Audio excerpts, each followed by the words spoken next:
Good morning, dear student. Dear student, today I will start Unit 6 General Principle and Process of Isolation of Element. In this lesson, we will discussing how to element will extracted, isolated, or found out from its minerals. Dear students, varieties of element present in our environment.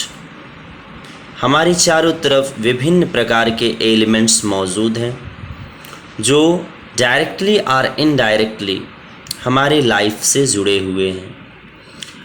क्या आपको पता है ये जो element हम use करते हैं जैसे copper, aluminium, iron, zinc, cobalt,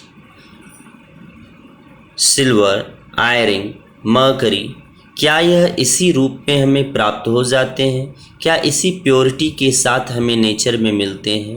नहीं, ये सारे एलिमेंट्स मिनरल्स के रूप में या तो एटमॉस्फेयर से या फिर जो है अर्थ क्रस्ट से प्राप्त होते हैं और ये सभी बहुत सारे इम्प्योरिटीज़ के साथ हमें मिलते हैं। हमें इन मिनरल्स से इम्प्योरिटीज़ को सेपरेट करके लॉन्ग प्रोसेस द्वारा प्योर एलिमेंट्स प्राप्त किए जाते हैं। यानी the isolation of pure element from its minerals is a long process, is a long term which will taking long time and long steps.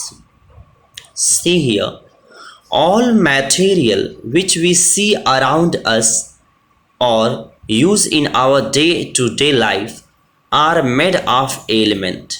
यानी जो मटेरियल हम अपने जीवन में यूज़ करते हैं वह एलिमेंट्स से बने हैं।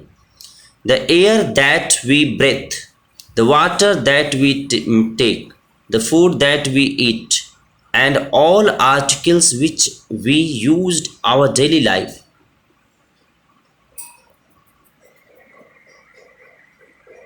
Our daily life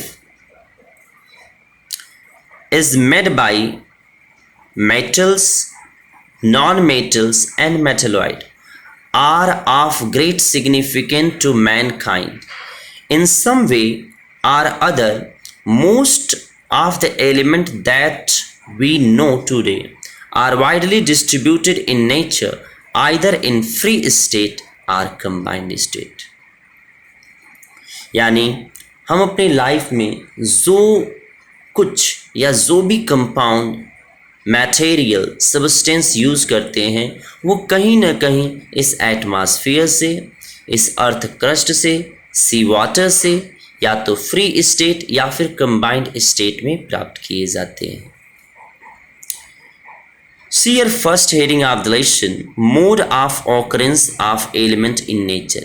यानी नेचर में एलिमेंट किन रूपों में पाए जाते हैं। So dear student, on the basis of reactivity, on the basis of activity, elements are present in nature in two states. First, free state, which are also called native state. Second, combined state. So dear student, what is the meaning of free state or native state? Dear students, when an element occurs in nature as such in the elemental form, it is said to be free state or native state.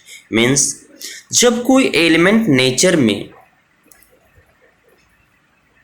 अपने free form में पाया जाता है या फिर वह किसी अन्य एलिमेंट के साथ कंबाइंड नहीं होता है, बिल्कुल प्योर फॉर्म में होता है, उसे हम फ्री स्टेट और नेटिव स्टेट कहते हैं। यानी अगर कोई एलिमेंट पूरी प्योरिटी के साथ अनकम्बाइंड रूप में इस नेचर में मौजूद होता है तो उसे हम फ्री फॉर्म कहते हैं। The element which are less reactive or which are ordinary or not reactive at all can only occurs in free state. जो एलिमेंट बहुत लेस रिएक्टिव होते हैं या नॉन रिएक्टिव होते हैं वो अक्सर इस नेचर में फ्री स्टेट और नेटिव स्टेट में पाए जाते हैं क्योंकि वह किसी से रिएक्ट नहीं करते हैं. The less reactive metals like gold, silver, platinum, less reactive non-metals like nitrogen, oxygen, carbon, are ordinary inert element like helium, neon, and argon are generally present in free state inside the nature. Second, combined state.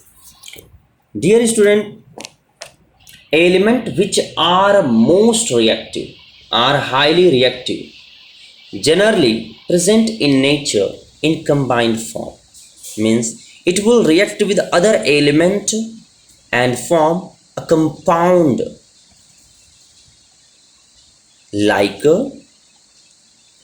all the reactive elements occurs in combined state like copper, iron, sulfur, oxygen. It present in nature in combined state. So thank you students. Next video will upload it soon of this lesson.